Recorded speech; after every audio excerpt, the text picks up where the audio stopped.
We didn't get to go live this morning, but I now want to discuss the Diddy trials because it is officially concluded with Dawn being on the stand today. And so I got some high level information about what you need to know about the Diddy trial. So we're going to talk about all the things that you actually need to know. And this is like fact versus fiction because there's a lot of information out there that is problematic, not true. There's a lot of people who are defending Diddy or making false accusations about what they heard from Cassie and what that means. So we're going to get to high level, what you need to know, what we know so far. And also I want to remind us that this is the first week of the trial. So this is only week one of the trial. If y'all think week one was crazy and chaotic, y'all have no idea what's in store. Cassie couldn't have been the main witness because they wouldn't have used their main witness this early on. Cassie was someone who they needed to set the stage for his character. But let's get into the important information. So just so that everyone is clear on what his actual charges are, because people are also misunderstanding what he's actually on trial for. So he has multiple federal charges. The first one is sex trafficking. He's accused of recruiting and coercing women into sexual acts across state lines, often involving drugs, violence, and manipulation. Racketeering, or RICO, which is what everyone keeps talking about. The prosecutors allege that Diddy ran a criminal organization over the course of 2 decades using his music business empire to facilitate illegal activities, right? Then there's the transportation to engage in prostitution, right? He allegedly transported women across state lines for the purpose of engaging in sexual acts, which also ties into sex trafficking. Obstruction of justice is the fourth one. He's accused of attempting to intimidate or silence victims and potential witnesses, including through threats and blackmail. That's important, and we need to keep that in mind because that plays into their line of questioning. And then there's possession and distribution of illegal substances, alleged but not always charged separately. Some testimony has referred to drug use as a part of coercion in the environment that he maintained, right? So those are the charges he's up against. Now, what people are confused about, because we've mostly heard from Cassie and you keep hearing people talk about Cassie, Diddy is unfortunately not on trial for domestic violence. If he was, he'd be a guilty man already. We all know he's a monster, and we saw the tape. And I think a part of the reason he's not on trial for that is because she took a settlement, right? She took the $20 million, which now we know there was a $20 million settlement. Because if you remember back in, I don't remember when it was, but before the trial, before all of this came out, Cassie took a $20 million settlement from Diddy, which he settled in one day, which to me also just helps to prove his guilt. But he settled in one day and gave her $20 million so that this wouldn't come out. Now, people are asking, if he settled, why is she still able to testify? She's still able to testify because it doesn't matter if you signed an NDA or you settled. If you're subpoenaed by the federal court, you have to testify. The NDA, any NDA or any settlement doesn't matter once you're subpoenaed by the federal court. So she is able to testify even after she got the settlement. Now, I think that was a smart move on her end. I think she knew that they were going to ask her to testify, and I think they all were working together. And I think that she decided to get the money, and then they started the case, which to me was genius, because for what she's endured and what they told us, $20 million is not enough. It's not enough. Also, just to be clear, it came out, because I think this is just important, she's in the midst of a settlement with the same hotel where the video came from. So she has a current settlement going on with the hotel in Los Angeles where we saw the videotape of her being brutalized by Diddy. She's in the midst of a potential $10 million lawsuit with them. That's not really big information, but they settled it. I think she's waiting to get the money. There's something there, but it's $10 million is what she settled with them for. So that's the update on that. Now, the opening statements from both sides. So the prosecution's opening statements were basically an attempt to let us know that he exploited women, that he had been doing there was sex trafficking, coercion, and violence that was happening for years. And they're talking about his freak offs being drug fueled sexual acts, right? So like, and they're talking about how he used blackmail as a way to coerce people into participating in freak offs. Now, if you remember, a part of sex trafficking, one of the elements for it to be classified as sex trafficking is possible coercion or forcing someone to participate in something. Now, that needs to be connected with him moving people across state lines. So they essentially were saying that he was violent, he had drug-fueled parties where he drugged people, and he had prostitutes, and that he was trying to blackmail folks as a form of coercion. So that's what their opening statement said. Now, the defense team, which is Diddy's team, they started off by admitting that they understood and they were well aware that Diddy is violent. They said that he's basically all the things that they named, that he uses drugs, that he is violent, he's been violent towards women, that he has a drug problem, that he is in the swinger lifestyle, all of those things. But essentially what they did was they tried to say, but that does not make him guilty of any of the charges being brought against him. So yes, he's all of these things. Yes, he uses drugs. They didn't deny any of that. He didn't deny any of that. But they're saying, like, when it comes to the charges, y'all are going to see that he's not guilty of anything that's being alleged or he's being charged with. And they're like, yeah, he was abusive. They also tried to say that it was a mutually abusive relationship between him and Cassie, which we all know is obviously not true. And based on the power dynamic, he had the upper hand. But that was what the defense tried to do. They didn't want to deny anything that was being said about him. They're essentially like, okay, our client is a monster, but that's not enough for him to be put in jail for up to life. So on the stand this week, they had 4 people testify, so 4 or 5. The first person to testify was Israel. I think it was Israel. I can't remember if it was the worker or the head of security at the hotel. But I'm going to start with the head of security. So the head of security took the stand. Now, the prosecution, I think, did a good job at having him walk through what he saw. So he's alleged that he saw that he saw Cassie like hurt.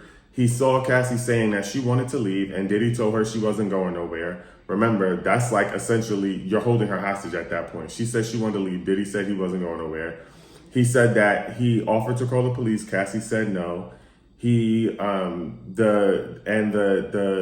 prosecution team essentially wanted him to talk about what he saw and how and what he perceived to happen. He also said that Diddy did offer him a bag of money in exchange for his silence, but he said he chose not to take the money. This is all when he was a security guard at that hotel. He's now part of LAPD. Now, the defense's team their job is to create reasonable doubt, right? So they need to poke holes in the story. And so they basically were saying to Flores, why didn't you call the police? And when they brought up that Diddy offered him money, he's basically saying, like, they were basically saying Diddy offered him money because he told Diddy he had to pay for all the damages that they had caused in the hotel. Now, he was saying that that's not what it was for. It was for him to be silent. Now, the other problem is that he then took videos of what happened in the hotel and he sent the one video to his wife and he sent another, and he had another video for his job. There were parts of the incident report that he did not report when he wrote out the incident report. And so they're essentially trying to say that he's not a credible source because why didn't you say in the report that you saw her on the ground? Why didn't you say that you saw a black eye? Like, there's certain parts that he left out of the incident report. And so they were trying to paint it as like he doesn't know what he's talking about. So then the other thing that's crazy to me, though, about him, and this is my personal opinion, this is not like what they said in any way at the trial. But what's crazy about him is that you also could have just called the police. You don't really need someone's permission to call the police. And he said he was starstruck because he realized that it was Diddy. So that's the reason he was sharing it. But you don't need you don't have to ask someone if you want them. You just call the police, especially if you're not the police. You see what's happening. She's telling you she wants to leave and she wants her stuff. He's saying you're not going anywhere. you can just pick up the phone and call 911. You don't even have to ask any questions. And at first he was trying to tell them to go back in the room, which to me, it sounds like he failed Cassie. Cause like you're saying, go back in the room, go back in the room. But you see this lady is like on the ground. They showed the images of the vase all over the floor broken up. And he says he didn't take the money. So he did not take the bag with the money, but he did tell everyone that Diddy offered it. So then after he got off the stand, they put Daniel Phillip, who was an alleged SMEX worker, on the stand. He was someone, so he essentially got on the stand and told everyone that he had met Diddy and them had seen him at a club that he worked at. They went to his boss and told him that they wanted him to participate in whatever acts that they had going on.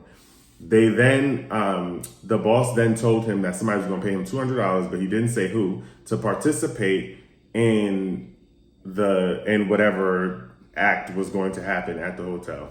He said when he got there, he saw Cassie, and Cassie said, here's $4,000. My husband, you don't have to do much. Here's what my husband wants. If you're comfortable with it, do as much as you feel comfortable with. And that's how it all started. And when he walked in, he said Diddy was wearing a bandana that was covering his face so that you couldn't really tell it was Diddy. But he said once he heard Diddy talk that he realized it was Diddy. He said he initially did not know who Cassie was. They had, their encounter wasn't just that one encounter. It was like time over time encounter. And he basically talked about urinating on Cassie and all of those things. But the way he described it, he said that Cassie asked him to do so. And so that's what they did. They urinated, they participated on freak offs, and he said Diddy would just sit in the corner and pleasure himself while the worker and Cassie were engaging in the freak offs, and he would tell them what he wanted them to do. And of course, the main character, Baby Oil, kept coming up. There was Baby Oil, lube, all those things. So that was like most of his testimony. Now, he basically, the prosecution team was trying to paint a picture of like, Diddy's a disgusting person who forced Cassie to get urinated on and forced Cassie to participate in these acts. But the defense was trying to spin what he was saying to say like, Cassie wanted this. She wanted to participate. She asked for it. So it was a part of what she wanted. Now, the worker said that the reason that he stopped seeing them was because that he saw Diddy beat Cassie so bad one time in their home that he couldn't prepare himself to engage in the acts, and that made him turned him off from dealing with them, and that's the reason that he cut ties with them. Now, when Cassie testified, there was many other workers that were involved, but he basically said that that Diddy beat her so bad that he didn't feel comfortable continuing to participate in whatever they had going on, which at the time, it doesn't sound like it was freak offs. So they testified first, and then I think there was a special agent of Homeland Security who talked about the raid that was conducted on Diddy's hotel in 2024, and she said she found a lot of items, which was lube, baby oil, cash, drugs, ketamine, and MDMA. Now, the reason that they probably had her take the stand is because, again, they're trying to prove racketeering, right? So they're saying that he had a whole organization where he was moving drugs and he was drugging people. So it's important that they are able to establish that there was a lot of drugs involved, and she was the one that led the raid. So she saw all of these things in his hotel when they raided his hotel, which is important specifically because, remember, they're trying to indict him on the charges at hand. If it were domestic violence, if it were being a horrible person, if it were the R word, he probably wouldn't. He would have been charged already, but that's not what he's technically on trial for. So those were fairly quick, and then they had Cassie on the stand for 4 days straight. Cassie is 9 months pregnant. She's about ready to pop. Maybe she's 8 months pregnant. She's ready to pop and have a baby. So that's something that's important to note. And they had her testifying over there about her encounters. The prosecution, I think, got most of the time in interviewing her. And I think what they were going for when they interviewed her was that they wanted to establish that she was coerced into participating in freak offs and these sex acts, that there was a lot of drug use, that Diddy was not a good person to her and that he was violent, and that he tried to blackmail her into participating into the freak offs. Now, I think what people are trying to do right now is basically like they're trying to say that Cassie willingly participated. But you also have to understand that there's a dynamic. The other thing is that people think that Cassie's the main witness. Her testimony is just the beginning. I want to be crystal clear. Cassie's testimony is just the beginning. This is week 1 of the trial. Y'all have to understand that there is so much more to come. So she basically got on the stand and she relived, because I feel like she was re-traumatized. She essentially went through all of the horrific moments that she had. They started off by having her talk about how her relationship with Diddy began. And remember, she was a teenager. She also was like 17 years younger than him. So they basically started off talking about how the relationship began and how he was sweet and how he treated her nicely and all the things. And that was essentially the beginning. And then I think she said the first time that they kissed was when she was like 22 or 21. And so that's how this all began. But then they started to talk to her about the alleged abuse that happened as time went on. So she essentially was talking to them about how she talked about being urinated on. It turns out that she alleges she was urinated on by both the worker and Diddy. And they asked her if she wanted to be, and she was basically saying that she did not want to and that she would lay down with her face covered, and that she didn't want to be peed on. And she said they asked her if she wanted to. She was very honest too, from what it seems like to me. They asked if she wanted to be involved in freak offs, and she said initially that she agreed to the freak offs. Like, she didn't deny that. She said, but she didn't agree to it at the rate that it was happening, and it started to happen so frequently that it was uncomfortable for her. But also, she feared that she couldn't tell him no. And when they asked why she feared they couldn't tell him no, at first, she kept saying because he would get upset. And when he got upset, he turned violent. Then they would continue to talk about how they brought up the fact that he had footage of her participating in the freak offs that she didn't want to get out. Now, it wasn't until today that she made the firm statement that he said that if she did not participate in the freak offs, that he was going to use the tapes of her as blackmail. So a part of the sex trafficking is like he tried to blackmail her or coerce her into participating in the freak offs by saying that he would release the tapes. That's the coercion they were looking for. That is the force, right? The other thing is that the defense team is trying to say that, yeah, it was a violent situation, but they were mutually violent. It was just domestic violence. But it seems clear, it's that from what the prosecution did this week, it seems crystal clear that they essentially are saying that she was afraid of him. She was terrified of him. He threatened her. He basically owned her life. She was harmed throughout the whole time. They showed pictures of her injuries. They showed pictures of her at the freak offs. She said that he would harm her at the freak offs. She said that she didn't want to participate and that some of the freak offs were up to 4 days long. And it got to a point where they happened so consistently that she had sores in her mouth and she had UTIs that antibiotics couldn't even cure because she was getting them so often. Now, I also will say that she did talk a lot about how drugs was involved in a lot of the situations. She talked about her addiction to drugs. She talked about Diddy's addiction to drugs. She said that they were both really, most of the time she was so high, she couldn't recall everything the exact way that it happened because they were so drugged up. But I think that that's a part of what the prosecution is trying to create a case for. Like, when you keep somebody that drugged up, they cannot technically consent to participate in these freak offs at the rate that they're saying that she agreed to it. So she talked about that. She talked about how she was scared of him. She talked about how he threatened to blow up Kid Cudi's car, and then essentially the car blew up. She talked about dating Michael B. Jordan, or what he thought she was dating Michael B. Jordan, and how that didn't work out. And then she talked about the jealousy he had from when she danced with Chris Brown. Now, she also talked about, so now that was mostly the prosecution's perspective. They wanted to show that she was intimidated, she was scared, that he had power over her, and that he forced her to participate in the freak offs, which is essentially what led to the sex trafficking charges.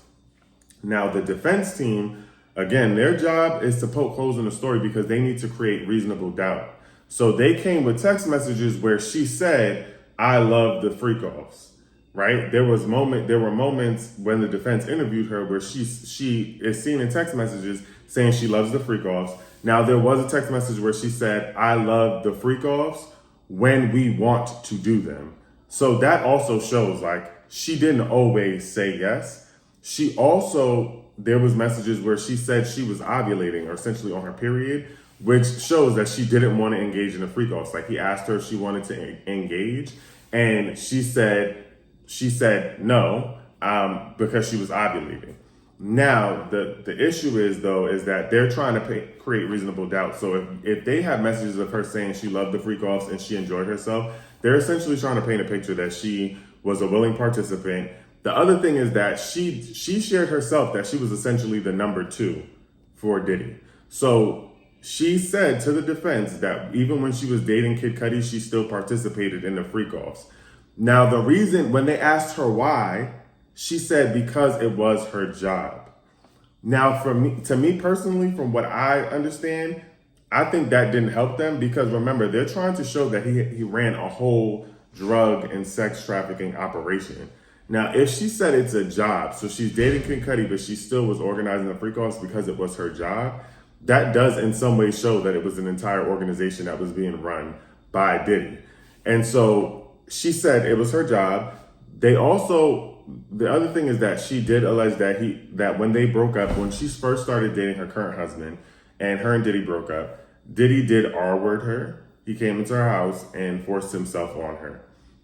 Then the defense, though, tried to make it seem like that wasn't the case because she continued to have intercourse with him even after that. But if you understand how abuse works, and if you understand the cycle of abuse, many people who are abused get R-word by their partner and have consensual intimacy with their partner. So that doesn't really show much.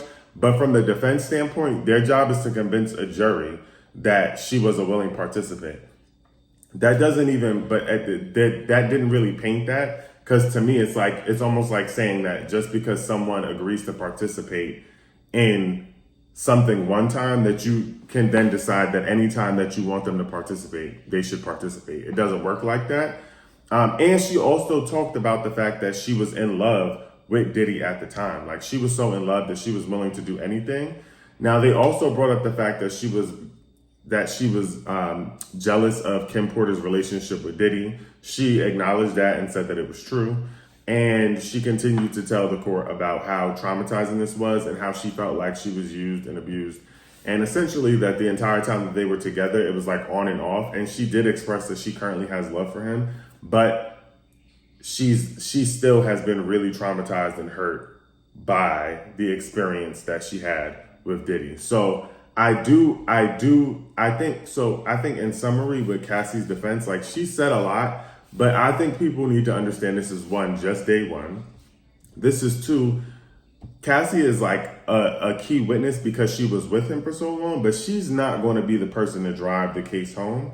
They're just laying foundation for what they need at the prosecution to wrap it up. I think we need to be prepared to see some really big names come up and people who probably got immunity that are going to take the stand and tell us a whole story and paint the picture and connect the dots for the charges that are being brought up against him. I think Cassie was just the person to essentially start the story and paint a narrative that he was a harmful person, that there was drugs involved, that she was absolutely in part of organizing. She knew sex workers by name. She was able to talk about how she used to help him get them across state lines. So in terms of the trafficking, technically, when you think about the definition of trafficking, he was bringing women across state lines for the purposes of prostitution. It sounds like he was coercing folks into participating into freak-offs, and if they didn't, that he would threaten them or threaten their livelihood. And it sounds like there was a lot of drugs, because when they raided his home, his hotel, there were drugs in the hotel that they raided, ketamine and all that other stuff. So that was just that was the initial thing. Now Cassie is officially done testifying as of today. Dawn did take the stand for a brief point today, and she essentially, when she took the stand, She tested, the only thing that they were able to get out of her today, because I think she took the stand so late because Cassie's testimony took a really long time with the defense team. The only thing so far that Dawn has shared on the stand was that she witnessed Cassie being beaten by Diddy. She said that she was at their home one time and he was upset about his food. He started yelling about his food. He took up a frying pan that had food in it. He tried to hit her with it. She fell on the floor and crawled into the fetal position, and he kicked her and he kicked Cassie in the head. Dawn did say, though, that after that, when that was over, he essentially said that no one should ever know about it. And she quoted him saying that if she says something, that's how people go missing. So that was the end of her testimony, is essentially saying that he said that if anyone heard about it, this is how people go missing. So I think they're also trying to establish, and I personally think because Dawn has been so quiet, but we've been hearing her name so much, I think Dawn is going to play a huge role in connecting the dots to make these charges stick. But she was only on the stand for a second, and she said to take the stand back again next week on Monday when the trial reconvenes. Now, some other important information that I think we should keep in mind is, one, the jury is made up of 8 men and 4 women. I personally think that that's a setup, and it feels like it's problematic, and there's historical ways that men think that could cause them to want to dismiss what has happened, or because of their own history, think that men are not criminals because someone wanted something. Now, the other thing that I think is a problem is that the jury is not sequestered. So the jury is able to go home every single day. Now, if one of the things that he's being charged with is obstruction of justice because he's accused of attempting to intimidate and silence victims and potential witnesses, that doesn't really help. Like, the fact that they're sending these people home every day, what would make you think, with the reach that he has, what would make you think that he wouldn't be able to get the jurors to swing or sway the opinion of the rest of the jury or throw the case? The other thing is that they've already used the word mistrial. So they basically were saying that if they were not able to interview Cassie by the end of this week and she had to come back next week or she went into labor, that this would be a mistrial. That lets you know Diddy's team, in my opinion, this is my opinion, this is not fact now, Diddy's team is going to try to get a mistrial or time served. That's the avenue that they're going with. They want to be able to say that this is a mistrial because there were some things that weren't thought of or there was a misstep. If the prosecution is not airtight with the people that they're interviewing and their witnesses, Diddy's team is absolutely going to go for a mistrial. And if they go for a mistrial, then that means that he could walk away free. So, and then I also, I'm a conspiracy theorist, but Diddy was in bed and in the pockets of a lot of these big politicians and a lot of people with a lot of power in the industry and in the government. You can't tell me that he in some way, shape, or form doesn't have people on his side, because what would make y'all not sequester the jury? What would make y'all not in some way protect the people who are on the jury? If he went, his family is rich. If his kids go find the people, because they're in court every day, all they got to do is go to find these people, go to their home, offer them $20 million. You know what I'm saying? And again, it's made up of 8 men. So part of me feels like this is all a show and there's some antics to it. And I think that they're aiming for a mistrial. And I think that they're in some way trying to get him off. But I also do think that what was already presented was damning evidence. It did not work in his favor. But I also want people to remember that we're just at the beginning of the trial. This is just the beginning. So there's so many more people who have to testify. There's so much more evidence we haven't seen yet. And they're not going to come out swinging with the best evidence at the beginning. This is how they wanted to set the foundation for the case.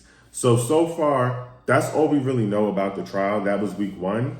I think a lot got done and there was a lot of good information. But I will also say that I think that there's a lot to come. So stay tuned.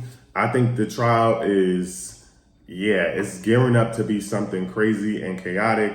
But I also think that there's going to be a lot more that we didn't know about that comes to light. And I do think that the upcoming witnesses that are going to testify are probably going to shed light on a lot of things that we were not aware of prior to this moment. And I think Dawn is the first person that's going to come out swinging to really like start to set the stage. So I think this is where we're going to start to get some of the stuff. But that's your update on the Diddy trials. For now, stay locked in. I got y'all. I am working hard. If y'all can see my 2-screen setup, I want to make sure y'all got all the right information, all the good information, the most accurate and up-to-date information. I'm doing research and all of that.